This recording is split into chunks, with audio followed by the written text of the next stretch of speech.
The secret to finding financial freedom, I'm entirely convinced, is starting your own personal small business. So, and what I want to do is I just want to show you guys how I did this, right? And my name's Chris, by the way. This is my finance channel, and I have struggled financially my entire life almost, right? I grew up poor, and that kind of sucks because the mindset of being poor really kind of works against you at a large scale. So, first of all, and again, this is just my personal route in which I took to find financial freedom. Maybe you have a poor mindset as well. A lot of us do. If you grow up with close to nothing, chances are you kind of have that poor mindset. So what you first need to do here is you first need to take action on your finances. And when I say that, what you first need to do is you need to eliminate debt and you need to eliminate unnecessary bills. And I'm talking car payments. I would get rid of, if you have a large car payment and you're looking to just become financially free and you hate your job, get rid of that car payment. Go and buy a car for like 5 to 10 grand. Don't overdo it. And where you can also save a lot of money with the car payment is also getting a cheaper car where you don't need to have full coverage insurance. If you have the ability to drive a 2004 Honda Civic or a Honda Accord, or just something half cheap where you can just put liability insurance on it, those two those two features, how you can save a lot of money, is huge because you don't have the car payment. Car payments are essentially one of the worst investments for Americans, and we're all waking up to this. And that was crucial for me to learn. So first, eliminate all your debt. There's ways on how you can do that, but what you need to do, it's really basic. Just put your brain to it and find as much income as you can and just throw it at the debt. And student loan debt, that's questionable. You know what I mean? Like if it's a ton, your chances are it's going to take you years and years to pay it off. But then what we need to do here, and again, this is just my road to success financially. What we need to do here is remove all debt and live as frugal and minimal as possible. So eliminate bills. If you can room up with someone, because your business expenses are usually car payments and housing. So if you can figure out a way to be extremely frugal like that, you need to do so. What you need to do is construct your life so that you need as little money as possible. And then once you have all of that going, and again, this is just the route I took. I'm sure I'm going to get some haters in the comments, but what then I did was, chances are you hate your 9 to 5 job. I was doing delivery drivers, warehouse, night shift, graveyard, machine shops, literally anything you can think of, the crappiest of crappy jobs. I have worked them all. And I just want to take a deep breath of silence for that for a minute, right? Because that is horrible. Working the graveyard shift, horrid on your body as well. Like science now shows, it's just so bad being awake in the middle of the night like that. But anyways, what you need to do is figure out a skill that you think you could possibly start a small business on, that you can start doing that on the side when you're off of your 9 to 5 job. And when you're off of that 9 to 5 job, it kind of sucks, but that's when your day starts to begin. And what I did is I went into the video scene. Obviously, you're watching a video.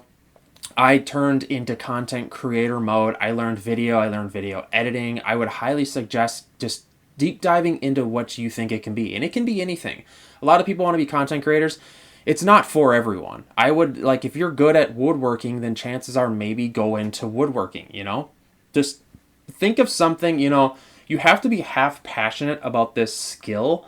And also there has to be money in the market. Like for instance, I'm really into 3D printing. I do think that if you went full throttle at it, you can make money in 3D printing. But say if you're really into painting, selling your paints, your projects, there's just not a lot of money in the arts, if we're being completely honest. I think you need to be honest with yourself. And what you can do is get on job marketplaces and take a look at what jobs are in demand. If I go into social media and video marketing and stuff like that, there's tons of stuff there. And I think that's a huge, crucial indicator on how in demand the stuff is. Something like 3D printing, though, might be a little different because you're going to have to start your own business. But things that you can leverage, something like 3D printing where there's not a lot of upfront cost where you could buy the 3D printer and then essentially just start printing and creating things and selling them. I know everyone's trying to do that. what I'm trying to say here is figure out a skill that you can leverage to make decent money, because you know, but if you're super passionate about something that doesn't have a ton of money, you need to be willing to be more frugal with your finances and live more poor. A lot of these huge entrepreneurs, especially like myself, I turned into a frugal maniac, like with just like spending money here, spending money there, having zero debt. It's just like also a huge crucial of this entire factor.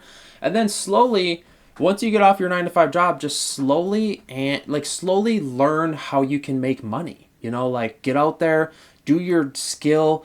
I can't touch on each specific skill, but for me, content marketing or content creation, video, whatever you want to call it, I started dabbling in different ways to make money. I could create voice recordings on marketplaces like Fiverr and stuff, or I could do just create a YouTube channel in general. That was my market though. You know what I mean? And then what you need to do is slowly get better. And then what you need to do is once you start making money, you need to figure out how you can scale it, because now you're taking your small like side business and what you're doing is scaling it into a full business. And that's exactly what I did. And then what's crazy is a lot of people don't know this financial hack with small businesses is that your business expenses, you can actually pay a lot of your personal stuff as like business. Like if you make your lifestyle into a business style, you know what I mean? Like say if you have a work truck, or if you have a truck, you can have half of it or a percentage, and again, I'm not a tax person, of the business pay for that with tax-free money. And then once you start to leverage this, this is one of the biggest financial hacks, is using business expenses to pay for your personal life, because it's business, you know what I mean? And a lot of people get lost in some of these details. But for example, like I have a home-based business, and my business takes its tax-free earned income and then pays a portion of like this office and stuff, which is personal space, and it continues to pay for all that.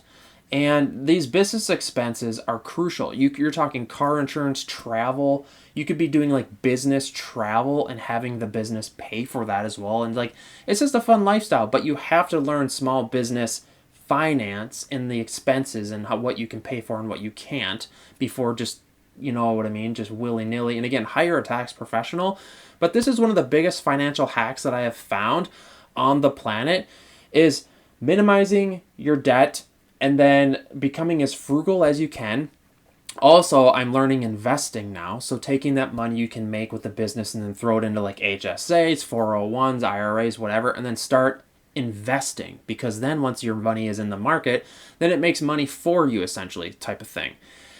So hit me up in the comments. Hopefully this helped you a little bit. And again, this is just like a little finance project channel I'm working on right now.